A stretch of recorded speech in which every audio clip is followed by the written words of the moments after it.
Hey guys, Sarah Ansboury. I am here to talk about today something I get a lot of questions about. This is going to be my backhand return slice and forehand slice. So this somewhat addresses the footwork of our basic ground strokes, okay, where we're picking up our feet. I'm trying to get my weight on my front leg every time before I make my contact, ideally not at the same time.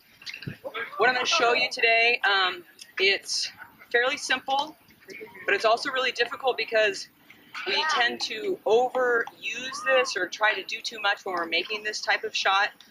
On the backhand side, one of the things that we want to make sure is really important is that we have this V shape over our wrist with that paddle, and most of my spin is actually going to be generated on the contact of the ball. I don't need to do like a crazy whipping motion. When I do that, it actually slows the ball down and it creates a little bit of a side spin. What I'm looking for is the contact to be about maybe 45 degrees when I'm on that ball on my paddle, and I'm actually accelerating, I'm going forward. See, I'm not actually opening my paddle too much. It's actually kind of a firm cut. My wrist is firm. I'm not going to be all loose like that and try to do some wacky kind of spin. I want a cut that's going to really die on the my side of my opponent, where they're going to have trouble actually lifting up on that. Another thing you're going to notice is that my shoulders actually extend and stay even through this, and I kind of hold towards the end of my shot. So I'm making sure that that ball is really getting through that and off of my paddle. On the forehand side, sometimes this is a little bit tougher because I'm not going across my body. I don't have this shoulder to help me go across.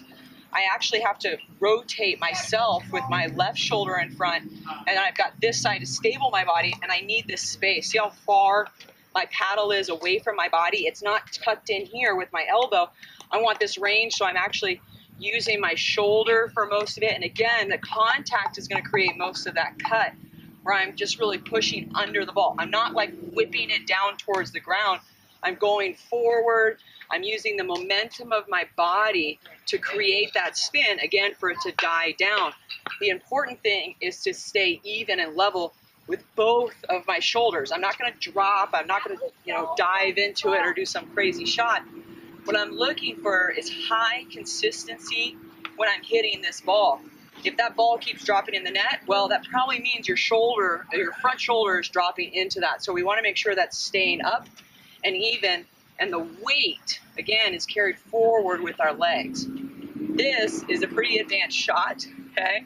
So when you're doing this, get someone to feed you some balls, practice it. If you have a tutor, that's great. But try this out, in drills, in practice, so you can really get better at this, work on service returns and, anything from that back line and singles with it. This is tough, so good luck with it. Best I can do is just get it down there.